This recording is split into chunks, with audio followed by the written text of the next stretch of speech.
दोस्तों, अभिवादन स्वीकार करें रामचंद्र मौर्य का। हमारे चैनल में आपका स्वागत है। दोस्तों, आज हम चर्चा करेंगे हमारे देश में कितना खुशहाली है, हम कितना खुशहाल हैं और हमारे देश की जनसंख्या, हमारे देश के लोग दुनिया के देशों से खुशहाल हैं ज़्यादा या कम।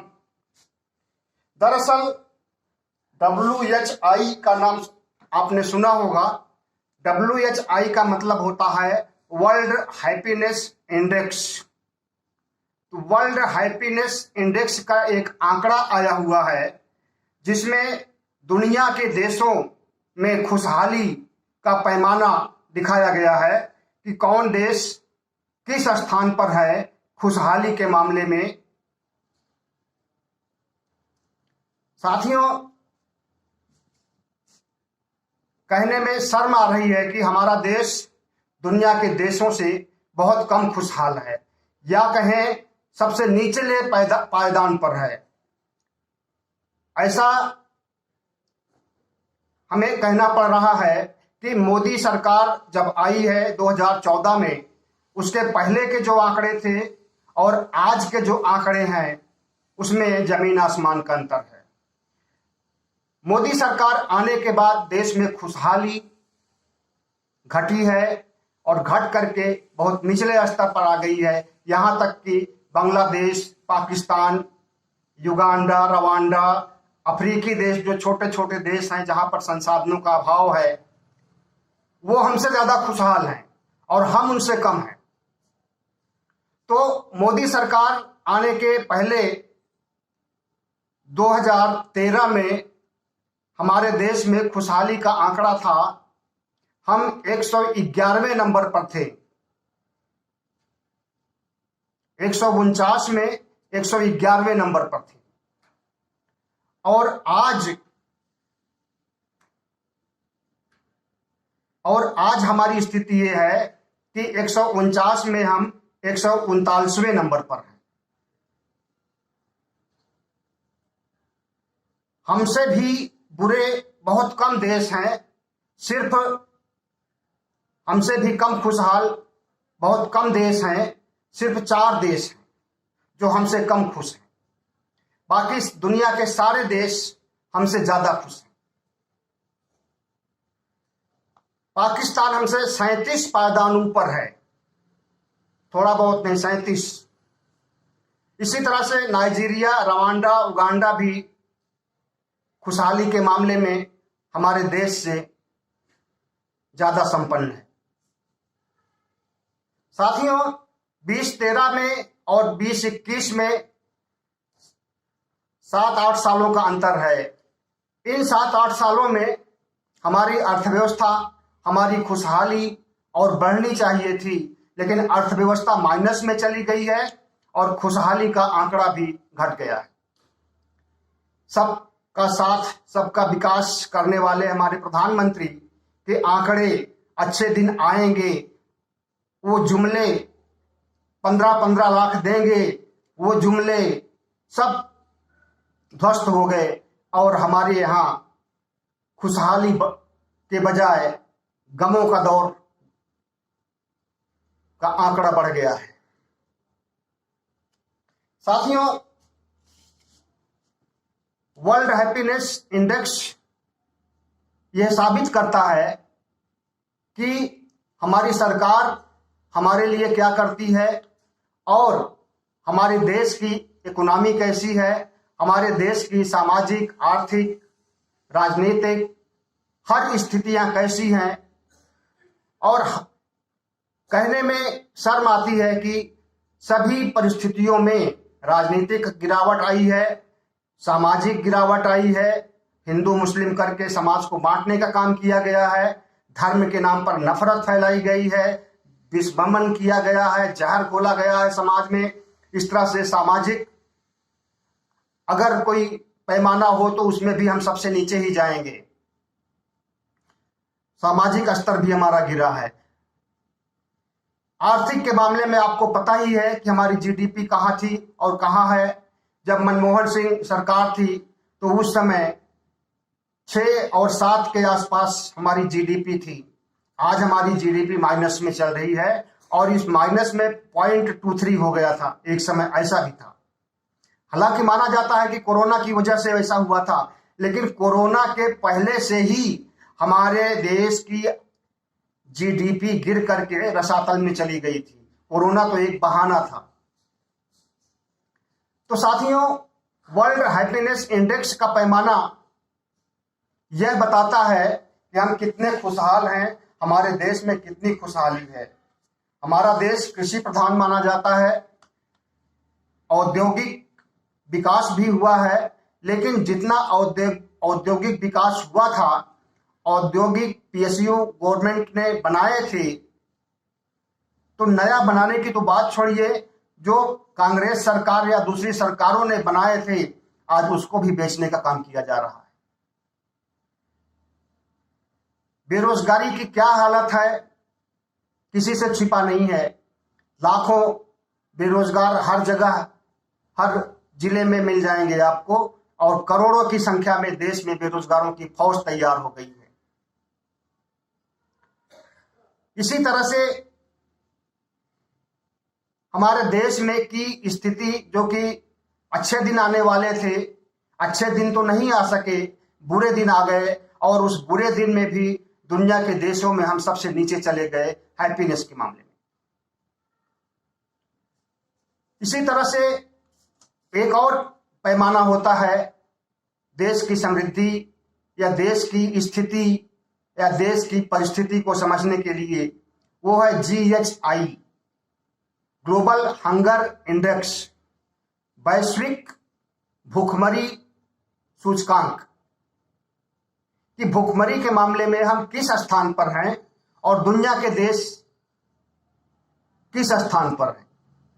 कुल 107 देशों का सर्वे हुआ है, जिसमें हम 97 पर हैं। हमसे ऊपर सिर्फ 13 देश हैं, हमसे नीचे सिर्फ 13 देश हैं, बाकी सब ऊपर। अफगानिस्तान, पाकिस्तान, बांग्लादेश, ये भी ग्लोबल हंगर इंडेक्स में हमसे ऊपर है। हालांकि संयुक्त राष्ट्र संघ की एक एजेंसी ये आंकड़े जारी करती है और वह हर देशों में सर्वे करती है उसके आधार पर, लेकिन इससे यह साबित होता है कि किस देश की कैसी स्थिति है भूखमरी के मामले में, भूख से हो रही मौतों के मामले में, भूखमरी से बेहाल हुए बच्चों, बूढ़ों, जवानों, महिलाओं के बारे में आंकड़ों का पता चलता है हमें। संयुक्त राष्ट्र संघ का मानना है कि हम भूखमरी पर 2030 तक नियंत्रण पा लें, लेकिन भारत जैसे भूखमरी वाले देश और भी जितने देश हैं भूखमरी से ग्रस्त, वहां पर कौन सा चमत्कार संयुक्त राष्ट्र संघ कौन सा चमत्कार करेगा कि यहां पर भूखमरी के आंकड़े बढ़ जाएंगे, भूखमरी के आंकड़े घट जाएंगे। हम तो समझते हैं कि कोई ऐसा चमत्कार या कोई ऐसा मंत्र या कोई ऐसी तकनीक नहीं है जिससे कि 2030 तक हम भूखमरी के से उबर सकें। लेकिन इन भूखमरी के आंकड़ों से, हैप्पीनेस, खुशहाली के आंकड़ों से कुछ न हो, लेकिन हमें इतना तो जरूर पता चल जाता है कि दुनिया में हमारी कैसी स्थिति है और ये स्थितियां क्यों पैदा हुई, कैसे पैदा हुई, इसकी क्या वजह है। प्रधानमंत्री हमारे हैं जो कहते हैं कि हम 5 ट्रिलियन तक इकोनॉमी को ले जाएंगे। अब उन्होंने ये नहीं स्पष्ट किया कि 5 ट्रिलियन ऊपर ले जाएंगे या 5 ट्रिलियन नीचे ले जाएंगे। कह तो रहे हैं ऊपर ले जाने के लिए, लेकिन वो 5 ट्रिलियन नीचे जा रही है, माइनस में है इकोनॉमी हमारी। जब हमारी इकोनॉमी माइनस में है और हमारे यहाँ भूखमरी दुनिया के देशों से अधिक है, अफ्रीकी देशों से अधिक है, बांग्लादेश पाकिस्तान से अधिक है। तो कैसे ये कौन सा जादू, कौन सा चमत्कार काम करेगा कि हम 2030 तक भूखमरी से निजात पा सकेंगे? हमारी समझ में नहीं आता है। जीडीपी माइनस में है और इसको ऊपर उठाने के लिए भारत सरकार के पास कोई ऐसा मूल मंत्र नहीं है, कोई ऐसा फार्मूला नहीं है, कोई ऐसा प्रयास नहीं है जिससे कि उम्मीद की जा सके कि हमारी इकोनॉमी में सुधार आएगा। कोशिशें हो रही हैं, लेकिन जहां पर गांव में एक कहावत कही जाती है, आमदनी अठन्नी खर्चा रुपया, तो मोदी सरकार की अर्थव्यवस्था के मामले में ये गांव की कहावत चरितार्थ होती है। आमदनी तो कुछ नहीं है और खर्च से दुनिया भर के बढ़ा लिए हैं। आखिर नया संसद भवन अभी बनाने की क्या जरूरत थी? सेंट्रल विस्टा प्रोग्राम में कितने 100 करोड़ रुपए खर्च हो रहे हैं, ये सबको पता है। 20,000 करोड़ रुपए तो पीएमओ आवास के लिए खर्च किए जा रहे हैं। प्रधानमंत्री का घर रेसकोर्स रोड पर था पहले से। किसी भी सरकार ने अपने घर के लिए इतने पैसे खर्च करने के लिए, और वो भी कई एकड़ में बहुत सारे बंगलों को तोड़ करके जोड़ा गया है प्रधानमंत्री आवास में, और एक बड़ा इंफ्रास्ट्रक्चर खड़ा किया गया। वहां हेलीपैड है, वहां पर बहुत सारी सुविधाएं हैं। तो अब जब इतना पहले से आपने कर लिया है तो दूसरा प्रधानमंत्री आवास बनाने की क्या जरूरत है?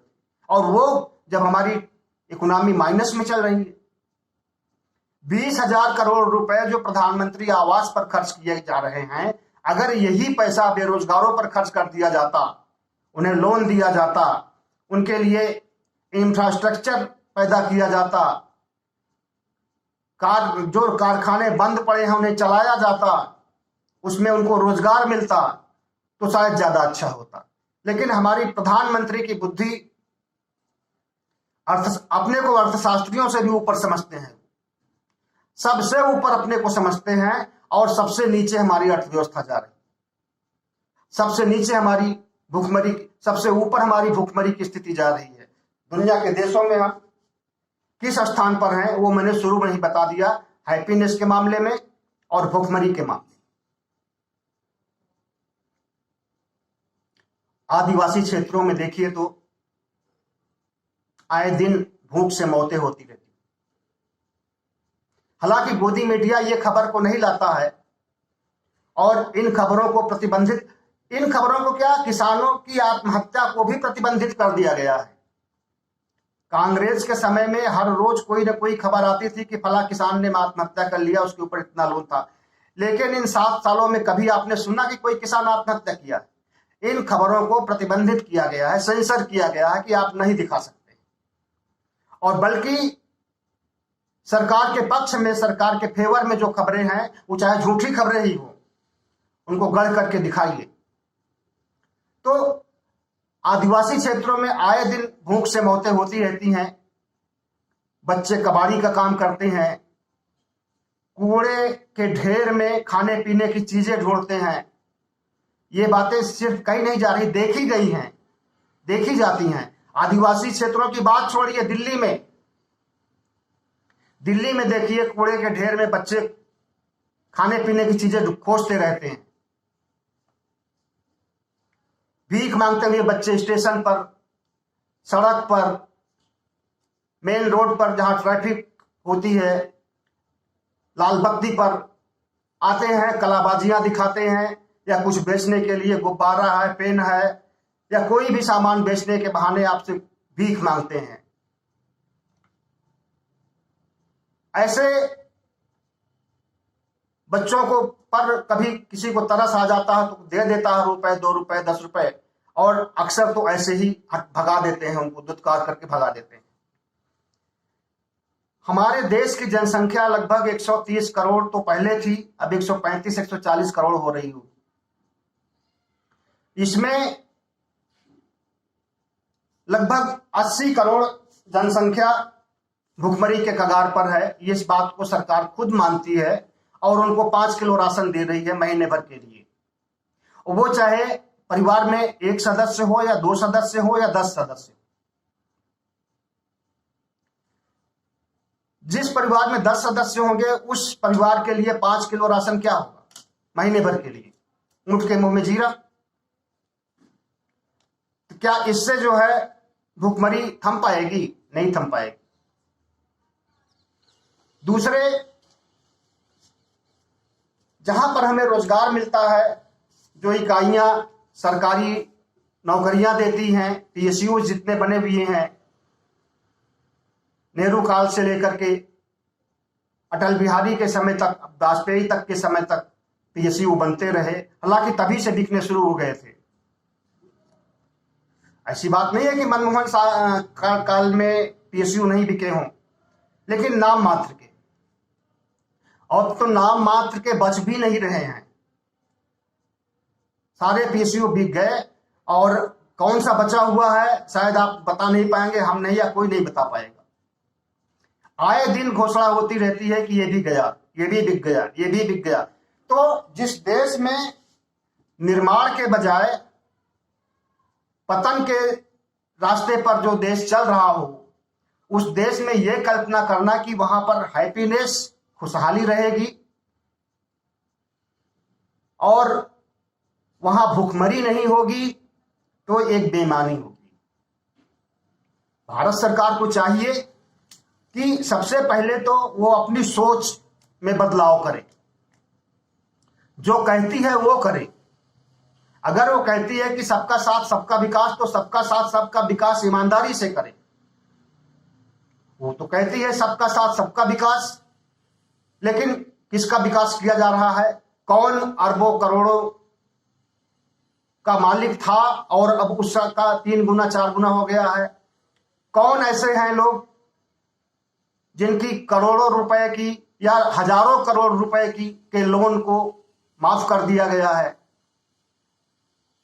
चुनिंदा लोग हैं और वो सब प्रधानमंत्री के नजदीकी हैं, उद्योगपति हैं, बड़े उद्योगपति। उनमें से कुछ उद्योगपति तो वैसे हैं जो प्रधानमंत्री को बतौर मॉडल भी इस्तेमाल कर लेते हैं, मॉडलिंग करते हैं उनके लिए। जियो फोन का मालिक रिलायंस, आप जानते ही होंगे कि इसकी मॉडलिंग किसने किया, सुपर मॉडल कौन है। जिस देश में गरीबों को महत्व न दिया जाए, नीचे पायदान पर ध्यान न दिया जाए और ऊंचाइयों की तरफ या चंद उद्योगपतियों को खुश करने के लिए पूरी ताकत लगाई जाए, उनके लिए, उनके विकास के लिए उचित माहौल तैयार किया जाए और उनके ऋण को, उनके लोन को माफ कर दिया जाए, उस देश में भूखमरी की स्थिति नहीं होगी तो क्या, कंगाली की स्थिति नहीं होगी तो क्या होगी, गरीबी की स्थिति नहीं होगी तो क्या होगी। और जहां गरीबी होगी, भूखमरी होगी, कंगाली होगी, वहां पर हैप्पीनेस कैसी बात? किस चिड़िया का नाम है हैप्पीनेस? खुशहाली क्या होती है? अंदाजा नहीं लगा सकेंगे आप। दिनों दिन हमारा देश उत्थान की तरफ नहीं, पतन की ओर जा रहा है। और ये इसकी परिणति कहां होगी कुछ नहीं कहा जा सकता।